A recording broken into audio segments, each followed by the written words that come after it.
Hello, and welcome to today's webinar, Using 3D Machine Vision AI and Edge Computing to Optimize Mine-to-Mill Performance, brought to you by Pit&Quarry Magazine and our sponsor of the event, Strayos. Hello, good afternoon, everyone, or good morning. Really excited to conduct this, session and have a more kind of, dialogue about like what are the newer technologies out there that can be applied into different, scenarios of mine-to-mill applications. And we're going to be also talking about what the evolution looked like about these technologies. So please drop in your questions if you have any technology or curiosity that you have. I always love to hear about the questions. But with that said, we'll begin the topic for today, which is application of machine vision AI and edge computing, and more specific towards how do we use this to optimize our day-to-day mine-to-mill performance. A little bit more about Strayos as a company. What we do is we build AI solutions which are applied into the mining operations.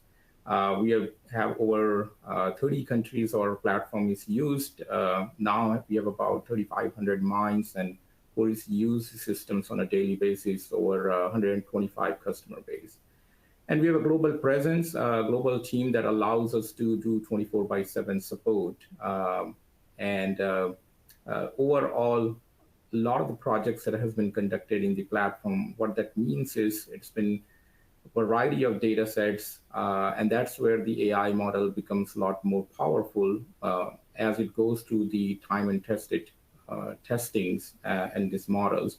And we have over 190 million images have been analyzed that has led to various operational gains. And we have focused a lot more on the upstream side of the operations, such as drill and blast and the ore quality improvement here as well.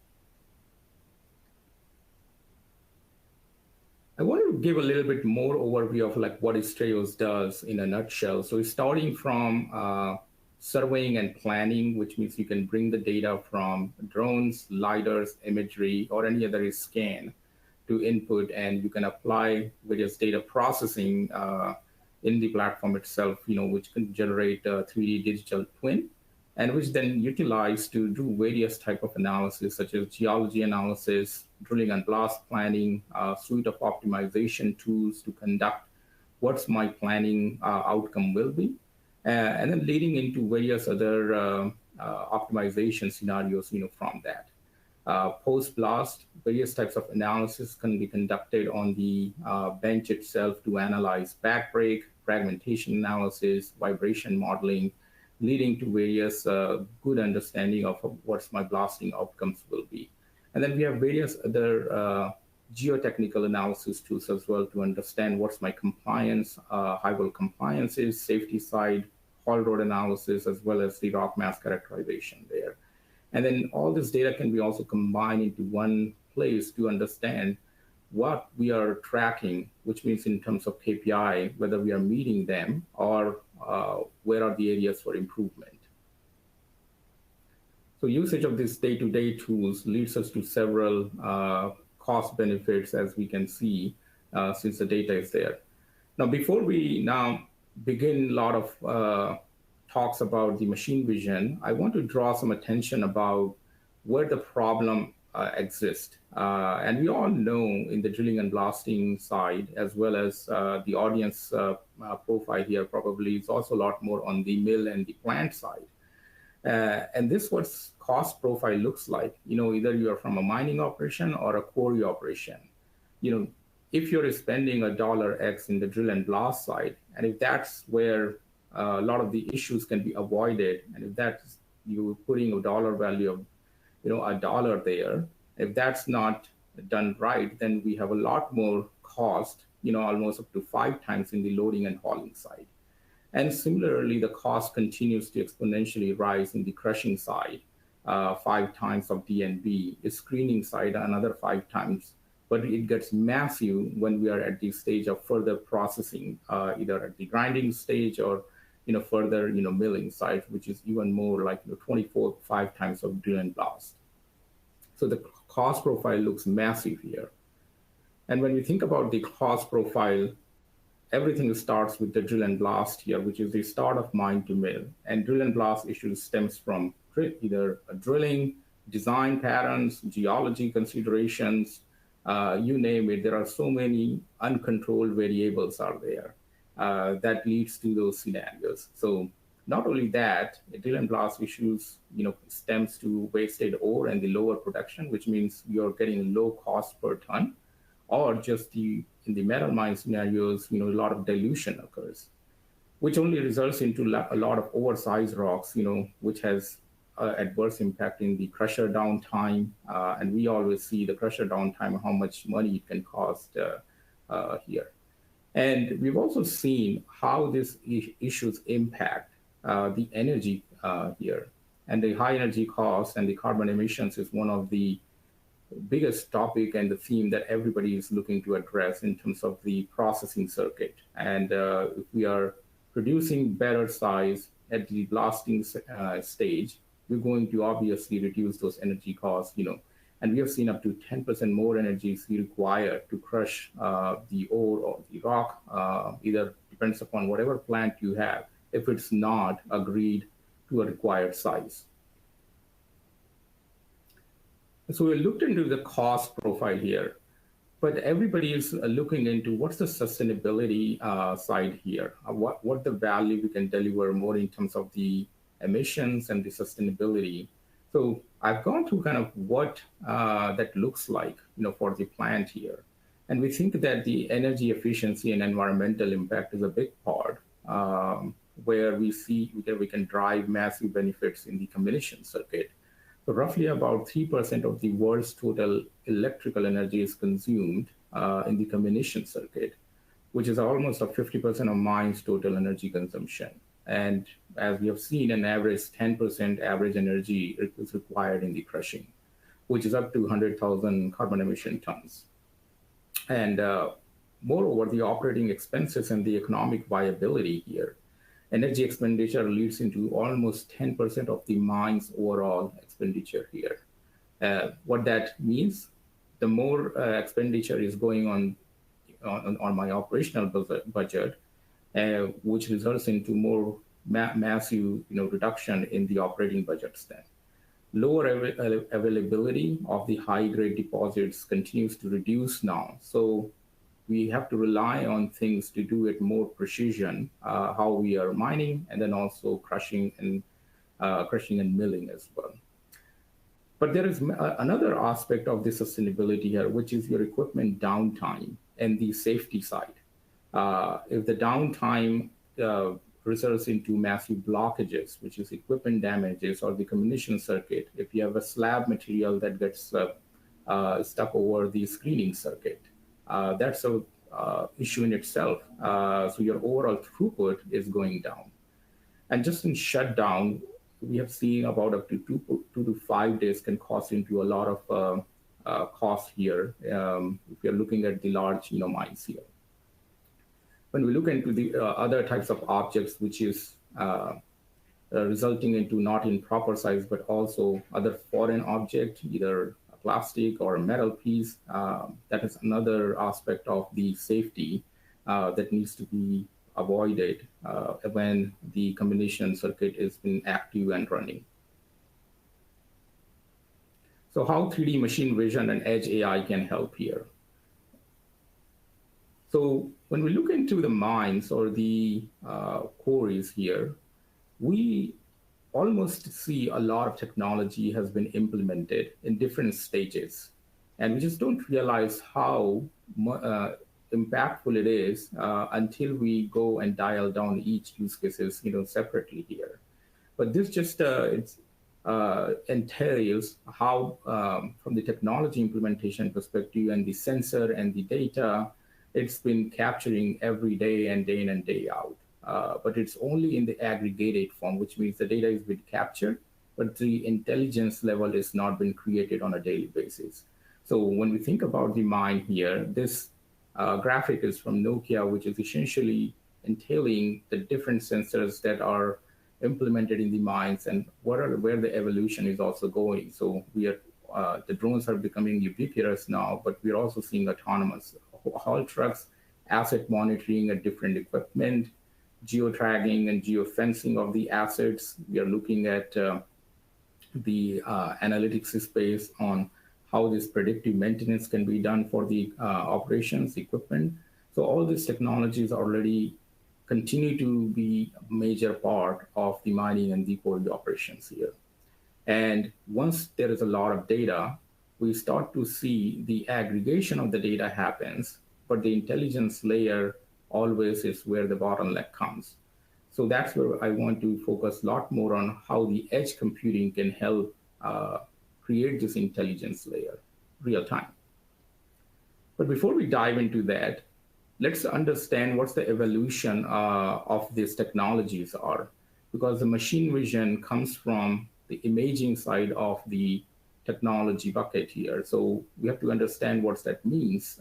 So we know that there are 3D imaging, what we see in terms of the display, and then there is a 3D sensing and recognition and detection side of the imaging. So when we look at the imaging, which is the stereo images, which can take photos from multiple angles and generate 3D digital twins.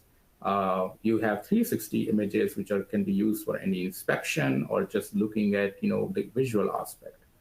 And the image processing, where you are looking at each pixels and rasterizing or vectorizing them to understand different measurements technique. Then you have the holographic images, which are looking at projecting an image and understanding and visualizing the different components and different aspect of your either asset or either just a digital twin there. So those are on the imaging category. Now we think about the 3D sensing, which leads to different understanding of perception, recognition, and detection side. So one of them is the mineral recognition. So another level of sensors of the imaging or camera sensors is hyperspectral or multispectral, which leads to understanding of different components and the spectral signatures of the minerals, which has heavy use on the deposit detection. Then we have also seen the applications in the equipment health detection side. So either a camera sensor or the sensing, the sensors can be applied into equipments to understand not just the health, but also where are the potential damages can occur way in advance. We've looked into the sensing components into the ADAS, which is the automated driver alert systems, which are nothing but understanding the visual components of the surrounding and generating a spatial awareness, and then it sends what are the different conditions from the driver alert needs to be built. And we also see the detection in the AR and VR side, which is the augmented reality and virtual reality. So if we can simulate the actual mine environment and or quarry environment before we actually make any decisions, what will happen? So it's a projection of the outcomes. And in this case, the blasting use cases could be understanding of what not only the bench models are, but also what type of explosives energy will have an impact. What's my drill hole conditions are there? What's my floor conditions are there before I start to load the holes? So those are great use cases for the AR and the VR from the detection and creating awareness side. And then we have also seen the obstacle avoidance, which is, again, there are sensors built in to understand and avoid things there, which leads to a third category on the sensing side, which is the situational awareness. So if I have a sensing equipment, which is the cameras supplied in several different directions, we can build situational awareness. So it means a machine can understand what's this awareness around that equipment. So 2 machines or 3 machines can talk to each other and understand about their own positions. We see these applications often in the robotics. So for today's discussion, we're going to talk more on the sensing side, which is our range of modality here. And this 3D image and sensing covers a wide array of modality. what we're going to cover in today's presentation is a lot more on the optical 3D side, which is a structure from motion, stereo cameras, and projection-based cameras, which is what the machine vision is. But there are other types of modality like X-ray scanner, CT scanner, where you see and understand the geometry and the physical aspect, data capture. And also we will see the aspect of LiDAR in today's presentation. And there are different types of LiDAR, which is solid state flash LiDAR. What we will not cover today is more on the radar and the SAR systems here. So things to know more about the edge computing. So we looked into what machine vision components are and how it has evolved. And when we think about the edge computing, which means it allows the computing and the processing of the data real time at a local servers. That's what the edge is. So all the packaging of the software and everything, it has an ability to understand and move the data real time and understand and give an intelligence real time here. So processing power is physically close to the sensors. In this case, it's a camera sensors. And that's where we see a lot of applications in the mining side where a lot of innovative use cases can be built, because mining always deals with low latency situations, which means you don't have a high bandwidth, you don't have a good network, and you need to process the data real time. And you need a good rugged environments to process this data. And in order to build these situations where the data can be processed, the edge computing is the perfect fit there. When we think about the AI itself, where it has moved in the maturity curve here, and this is a guideline from GMG, Great Mining Group here, where they published about what are the areas when we think about the AI applications where it fits. So assistive intelligence, which means AI can execute the task that would be done by humans, which means I have A plus B related tasks are there, and what that deterministic outcomes will be. You train the model, you determine the pattern, and then the same pattern gets repeated time and time again. And decision making is always in the user's hand, whether to recognize that the pattern that's been developed by the AI system is accurate or not. Then you have the augmented intelligence, which means it's combining the human intelligence and the AI to learn from each other, which means it's a supervised models can be developed, but it also empowers the human to generate different type of understanding what AI machines are generating. And then a combination of human intelligence can be applied to see what has been missed. So new insights can be discovered from there. Then there is another level of intelligence, which is the autonomous side. The AI system is capable of acting on insights generated by itself. And we see that a lot in the self-driving or the haul trucks, which are being autonomous now, which can understand and see and stop. We see a lot more in the robotic side. So the maturity curve at the moment in the technologies where we are a lot more at the assistive and augmented side.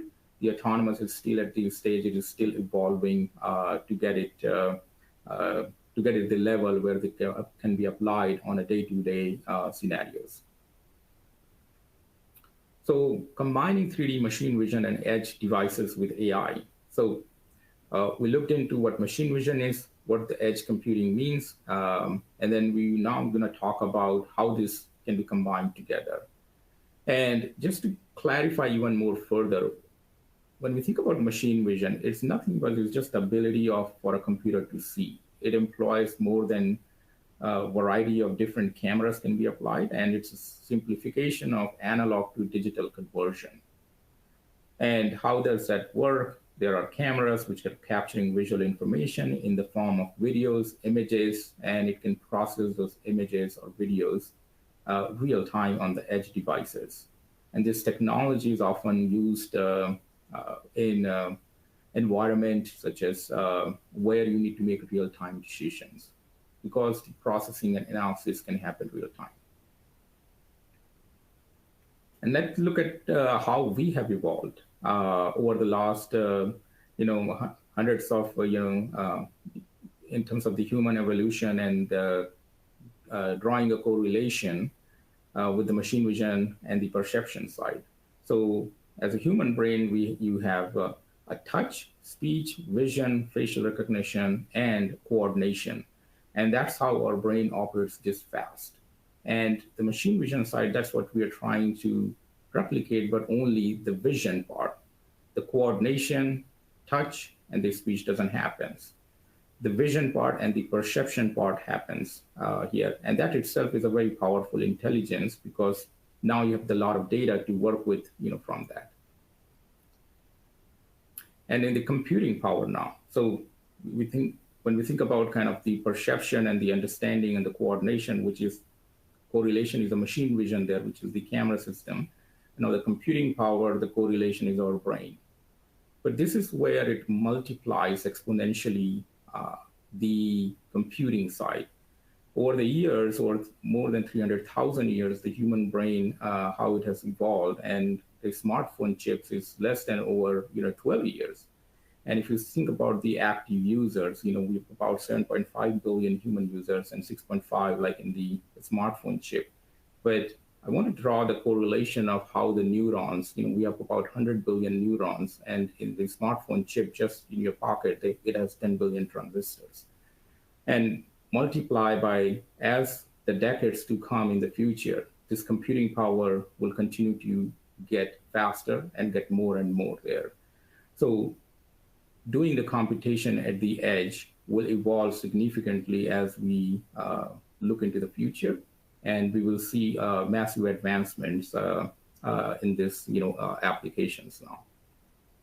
So where the edge systems are moving now. So the center of gravity, when we think about the edge, mining enterprises are the perfect fit. On-device intelligence is paramount. As we can see, you can process the data closest to the source, your physical sensors, and it can complement to the clouds, which means we don't have to move the data to the cloud all the time, but you can move the relevant information. And it benefits the latency issues, reliability, and privacy concerns that always emerges to move the data in the cloud goes away. And it can also support remote operations. And we can also not overload the network bandwidth that is required in moving this heavy data, which is a lot of video data, a lot of 3D imagery data here. So applying this to mind to mill, which is the camera systems, which is a 3D stereo systems, and the edge computing. And we can gather a lot of useful information that can be utilized for mind-to-mill operations and different stages here. What this system is, what we call here is the Netra system. And this is a 3D studio vision system, which has wide-angle 3D AI sensors built in. It has the ability to capture the depth information, which means how the entire physical structure measurement happens. It can capture that. And it can take 100 photos per second, which means at each frame. It can work indoor and outdoor, very resistant to different rugged mining environments here. And it also comes with a built-in IMU and the other type of sensor to stabilize and calibrate the actual hardware here. And when it combines with the edge device, which is a very high-powered GPU computing systems, so your data is processing real time, which can complement these advanced camera sensors with the computing devices here. How we can apply this into the day-to-day mill production or the plant side, either at the trucks, where the gantry, where we can install and detect the oversizes, at the loaders, at the crushers for real-time fragmentation to understand our throughput, as well as the belt to understand and continuously measure run-of-the-mill operation. So what it allows you to do is really understand and establish a benchmark for your size that's coming out from your blasting. which helps understand what's my throughput is. Either your goal is to reduce the crusher gap. This gives the data now. Understanding of the mine to mill energy consumption now, and which leads to a reduction in carbon emission. But more importantly, where I see the biggest benefits are, now you know the data, you can do a real-time adjustment to your plant settings now. And we have already seen use case about the foreign object detection. So how the setup works. So you have the camera systems, and then the camera is connected to the edge computing through a physical connector, which is powered by your regular power. And then the edge devices are also connected to a network. This could be various options, either just the LTE, Wi-Fi, or the hardwire. In this case, where we are transferring the data to the cloud after the results are analyzed. So AI-generated results are synchronized to the cloud. Cloud services gives you an ability to now really monitor your plant data from anywhere. So how the AI works at the edge devices, these are small devices, but very, very powerful, which means it's taking the data, as you can see the raw data. It has AI model built into this edge systems, which has multiple variable models are there. So you can see, you can do a lot of detection, segmentation, 3D analysis from this model, tracking of each particles that's been flowing through, contamination of the objects, and all those triggers can be built to understand where it is and what's the adjustment is needed. So these objects are all available in that models, which are being trained to understand and analyze and perceive this information. And this can be utilized in the dashboards to see what are the implications that we are seeing in our plant now. So this gives a little bit more understanding as you see the video being played now. What it shows, it's a depth estimation video, which means it is looking at different parts and understanding and building a true 3D understanding of different particles that's been flown here. You're not seeing the actual 3D rocks here, but you're seeing the depth, which gives you good measurements. And that's what is the power of the machine vision AI. And these GPU systems are being able to real-time process this information, even though it's a heavy data, you can see being processed in real time now.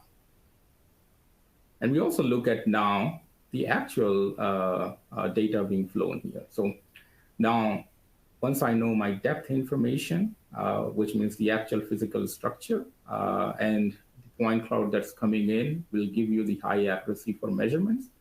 Now, another level of insights can be developed to monitor and predict the ore content.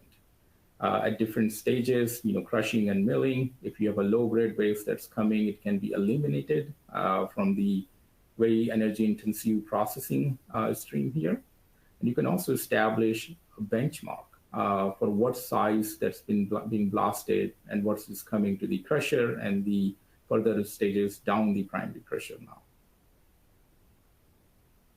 So how does that integrate with the plant control systems now? So once the devices are set up, as you can see, either indoor and outdoor, you have the algorithms which are continuously analyzing nonstop once it's installed. And this data can be fed to the plant control systems to understand whether we are getting the agreed size for our feed rate or not, or whether the run-of-the-mill operations for several belt in the circuits are getting the size that are supposed to be. So those can be monitored, and then this feed rate adjustment can be done, and the alerts can be set up to the plant control to adjust things based on your plant optimization program. And the operators can make the decisions as they're seeing the data. So no need to wait for a shift to end or another proactive instead of predictive, instead of what's been reactive maintenance really needed. Now you're seeing the proactive data beforehand to understand what's really needed now for my next shift as well. So planning the shift, if my blast is coming from a certain location, I can adjust the feed rate based on my what I'm going to run, for today. So how it works in terms of the data capture and processing. So you set up the system in different stages of the mining circuit, either at the crusher, at the primary, or the belt operations. The data is continuously being analyzed here, and we can see the process intelligence comes out from that, which is it is scanning continuously at each passing rock, and we see that it is continuous scan, so there is no sampling of data. Every time a rock is being passed, it is using that analysis, to pass that information. And we can see the number of rocks, different aspect of flow rate as well, percent fines, and the oversized, rocks that we see. And you can also see the other aspect of the plants as well. So detection of empty belt. And this is one of the big side benefits that comes in when you know that based on my today's production, how much time where the belt was empty. So we're just running the energy while there was no production happened.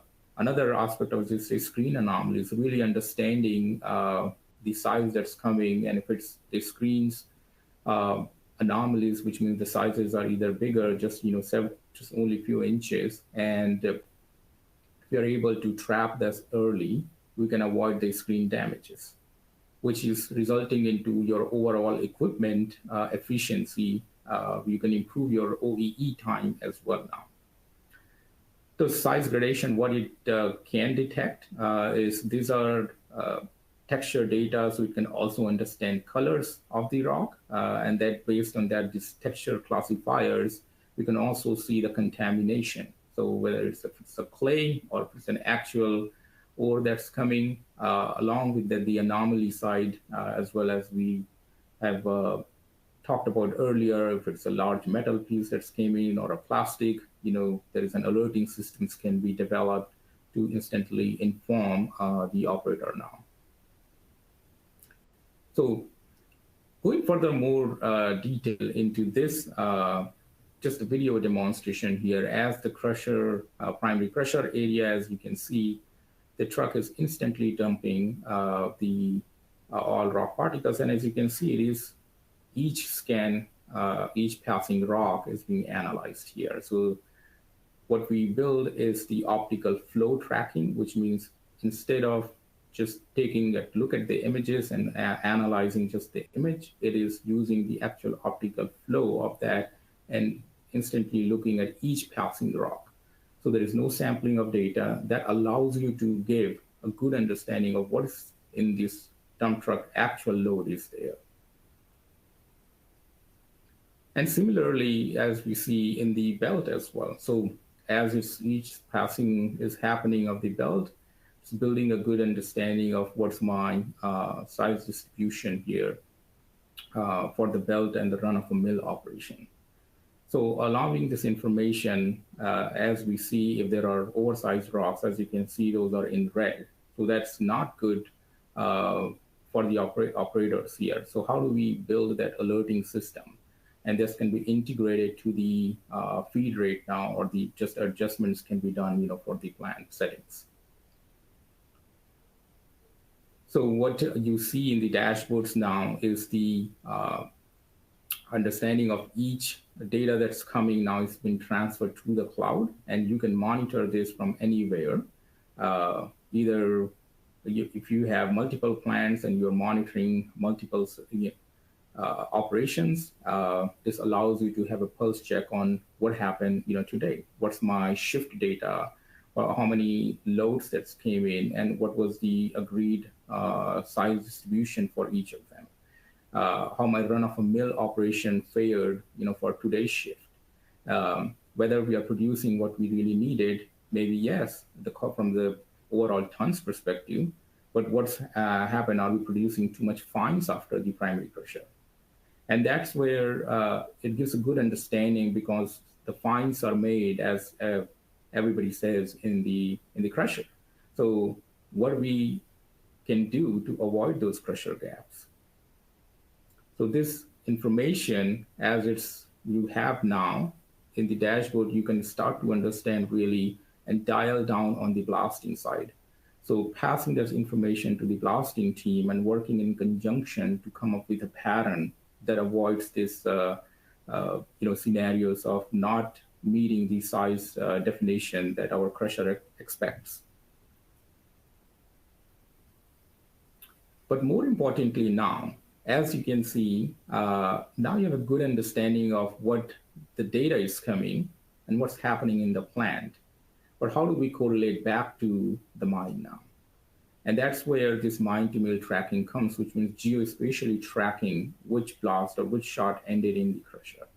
So you have a blast pattern and the muck pile data from your mine, which means you're analyzing and designing the shot. You have the XYZ position of each drill hole data. And then after the blast happens, you have the blast fragmentation data that can be correlated now to what happened for that specific load in the crusher. And how we can do that is we apply the smart GPS tagging to each truck load that is coming to the crusher.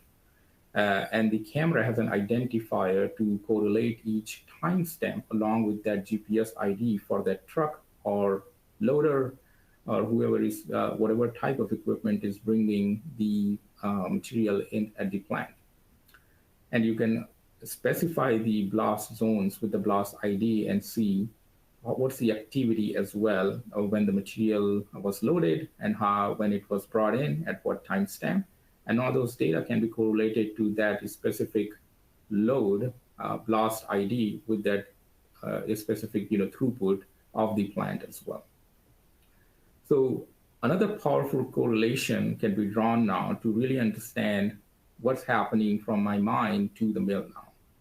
And what it gives you a good understanding of whether the pattern that we had performed average, best, or okay. So that's something you can start drawing. Not only that, you can also start drawing very granularly by each drill hole, which you can see how each hole energy consumption got correlated to the throughput, because now we have that location ID and the hole ID to correlate to that specific load. So the relationship between the mill throughput and powder factor can be drawn, which can be used now further to understand my correlation of what's my dry fines, wet fines, particle size that came in, and really drawing this yield improvement. So the daily yield improvement can be done for each blast now, or even further, like each day. So this data now, it's in your fingertips. It can help understand really the aspect of what's going on from start to the finish. Furthermore, now we have the data to understand. You can draw scenario analysis. So now we have the data from what's happening in the mine, what we designed the pattern, how it ended up in the crusher, or even further run of a mill. Now, if we use the same data to calibrate our next blast design, what it will look like. So the scenario analysis to understand if I change my powder factor, if I change my pattern, and am I getting the same D50, or maybe I change certain parameters now, which can result into more optimized pattern. But now I have a data to play from the mill. So having this type of analysis with the real data can really make adjustment in the pattern that you're looking for here. And predicted data, prediction that comes out is now calibrated data from the mill now. So really understanding where we want to be and how we want to go forward in each blast by blast, or maybe if your geology is changing, in order to track that as well, those pattern considerations can be done now. So usage of all these tools allows you to build an entire optimization program from start to finish. As you can see, correlation from fragmentation with drill design and correlation of crusher throughput data or the crusher data or the run-of-the-mill data further at the belt, it is hugely useful how improvements can be made at the mine, at the bench now. What it differentiates, it's all these data sometimes is very hard to handle. So you have the differentiators in terms of the AI models now, which is automatically structuring this granular data in one single place, which doesn't require any bulky integrations or workflow. You start to see this play again and again, and you can start to do the correlation. And this data can be fed from all across the value chain. And you can see this not in a siloed way, but in one single place in the database structure here to see and monitor the different conditions in a much more visual way. And it also brings contextual information, that's why geospatial contextualization is very, very important, because if you're designing a blast in the same mine in one specific pit, but then the geology changes as you're tracking down different seam, how does that impact? So geospatial understanding and layering the data in that contextual way gives you a good understanding of how each geology are performing differently now. And then correlation with the time series as well, what happened at what time series instant. So I want to draw some attention from the case studies that we have with the different types of companies that we have worked with in implementing this Netra system. So on the belt side, we have seen significant run-of-mill improvement in the operations of one of the tier 1 cement company, where they installed and to ensure their secondary feeder performs at the optimal rate. Over the 10 months, they realized significant savings and a 1.4% yield improvement, from the system. Another tier 1 metal mine where they installed the crusher to track particle size at their primary crusher site. And what they realized is after integrations with their fleet management systems and the plant control system, they were able to make real-time adjustment of their crusher settings, which resulted into a huge improvement on their throughput by 7%. Another company more on the tier 1 aggregate side, where they're able to really understand and dial down on the blasting pattern side to avoid the oversize issues that they were getting, and that was causing the crusher issues and the crusher gap. They were able to up their production by 9% by adjusting the crusher gap now. So these are all these applications by combining machine vision and edge computing can deliver. So the real benefits really comes from what the data is there and how this data is being used to build an intelligence. The systems are there. Now it's up to the plant and the mine operations after this intelligence is built to make that next corrective step where they want to take from 1.4% yield to next level now. Maybe target another 2% there.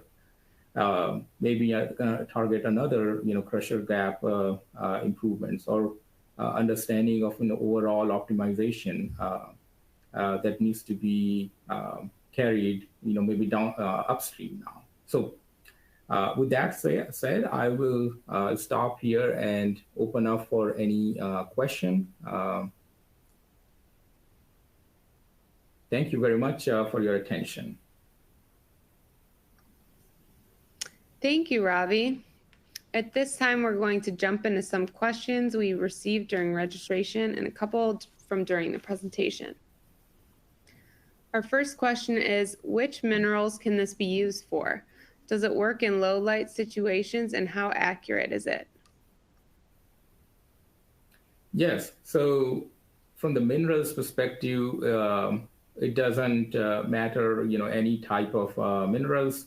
It is an RGB sensor, so it's not. There is no other types of chemistry or the spectral signatures are built in. So you will see what's the gradation in terms of the size gradation. and it can be applied to any type of minerals, either metal side, coal, cement, aggregates. And I think there was a follow-up question there, Haley. Does it work in low light situations, and how Yes. accurate is it? Yep. So yes, it can. The lighting is definitely an important factor for the installation, where if it's a very indoor environment or a dark environment, the lighting is needed. There are various great setup for the lights. The LED lighting is very helpful. And the consistent lighting is good, which means sometimes if you're installing an outdoor environment, that's always it's a tricky part, because when you have a sun glare, when you have sunrise, that can play a bit more, curveball here about the detection. But we have trained our model to overcome those situations. But still, the lighting is definitely helpful. As we have seen in our experience. And the accuracy side, I'll be happy to share more on that, more examples. But we have seen the detection is very accurate based on the sieve size sampling that has been done, in a physical sieve size sampling, and it's been compared with that method. Great. Where do you see AI going in mining in the next 12 months and in the next 24 months? Yeah, another great question. We see that AI is changing a lot of things, the way we operate now in terms of the mining and the coring side. We see huge applications in how the blast design can be improved. So that's a very practical applications. And when we are seeing a lot more now on the plant side, predictive maintenance side, we've seen huge improvements on the autonomous, making the systems autonomous. So that's where the AI is applied. But where I see in the future, in the next 2 or 3 years, a lot more on the autonomy side, which means making the machines autonomous to really understand, making the machines perceive things. The failure breakdown, usually happens. So those are the areas where I see a lot of different applications of AI, including the workforce training. And if we can generate more knowledge-based, generative AI models are there that can be applied to really train the newer generation of workforce that's coming now, to train them very easily with the generative AI models, of having a huge understanding of, let's say, a company which has almost several hundred thousands of blasts are there. And sometimes those knowledges are acquired by several years of experience. You have worked in the field for 50 years.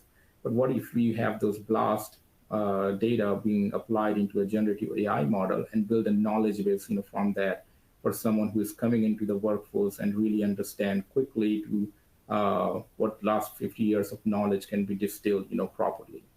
So that's where I see a training side where the generative AI models can be utilized now. Great, thank you. How does the camera work?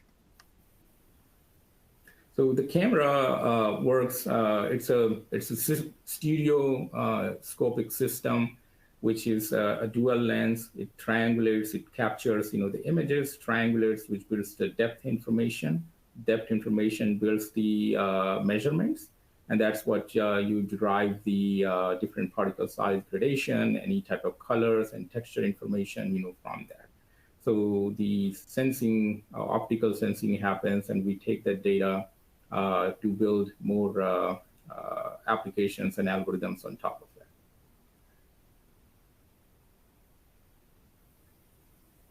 that. Awesome.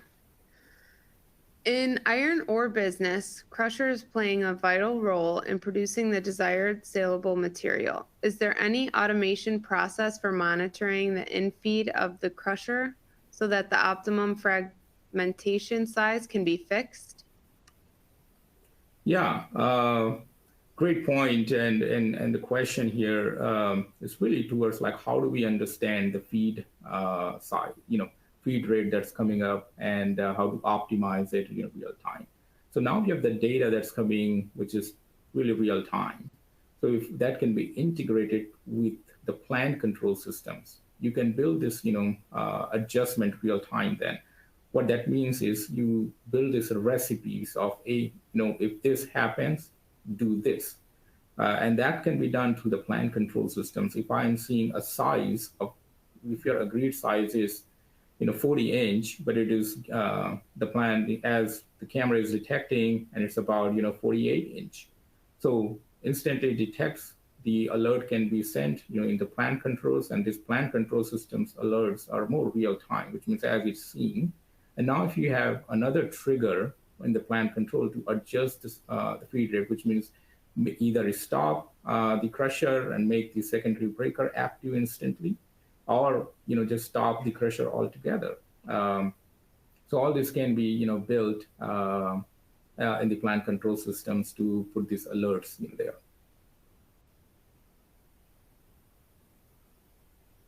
Great. How does it handle the dusty environment? Yes, so the dust, the camera itself, the lens is a polarized lens, which means it can remove any type of, dust, visible dust layers and everything. But if it's a very, a dust which a human eye cannot see as well, that's where we don't have an option of self-cleaning in this system. In that case, we have an alerting system where we alert the operator on the site or someone on the site. They go and they can clean the camera then. Awesome. Are there API integrations? Yes. The system offers, the full APIs that can be integrated to any third-party applications or your database. It's a fairly simple, process of just hooking up and with a webhook, and it moves the data.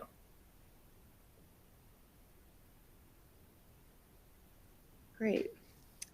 How small of material can you monitor on a belt application? Yeah, so that's a pretty good, precise question here, because sometimes if you say how small it can monitor, it depends upon where it's installed. So now in the belt, what we have seen in our experience, it can monitor up to 3 to 4 millimeter very easily, and install at a height of 4 meter, 4 to 5 meter. But if you lower it to to a 2 millimeter, even it can go even lower in the size of the detection as well.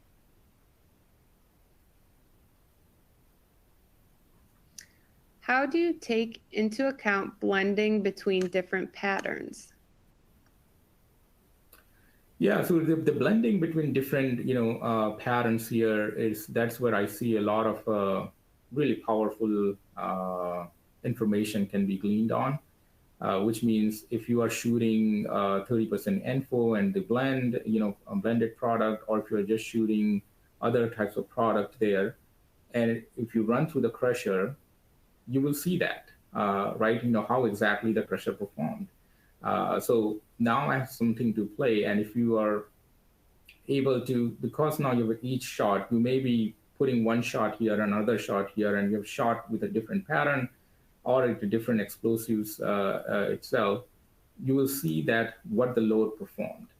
So we can draw that differentiation of what that load was there to see each pattern understanding from there. So this separation can happen because it's based on the timestamp and the different equipment IDs which are bringing those material to the crusher.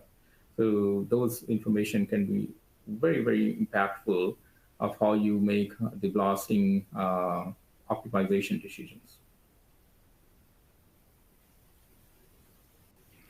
Awesome. I'm curious, how can your vision system determine or grade as indicated in one of the presentation slides?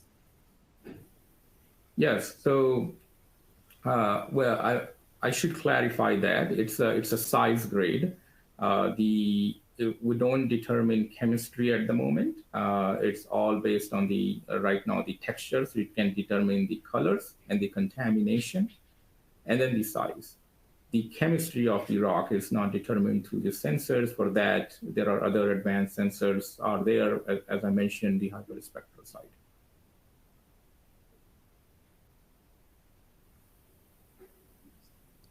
And we will take one more final question, which is the color coding based on wavelength absorption of the rock or fluorescence imaging? So the colors right now is just based on training the rock data, which means we can see the texture information. And that's how we are looking at, each kind of, pixel information and building that kind of, color information there.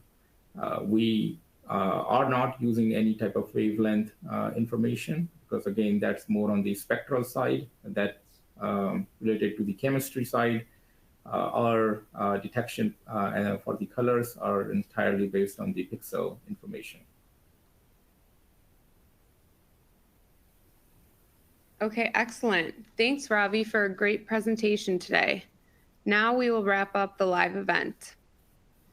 Thank you all for attending the Using 3D Machine Vision, AI, and Edge Computing to Optimize Mine-to-Mill Performance, brought to you by Pit&Quarry Magazine and our sponsor of the event, Strayos.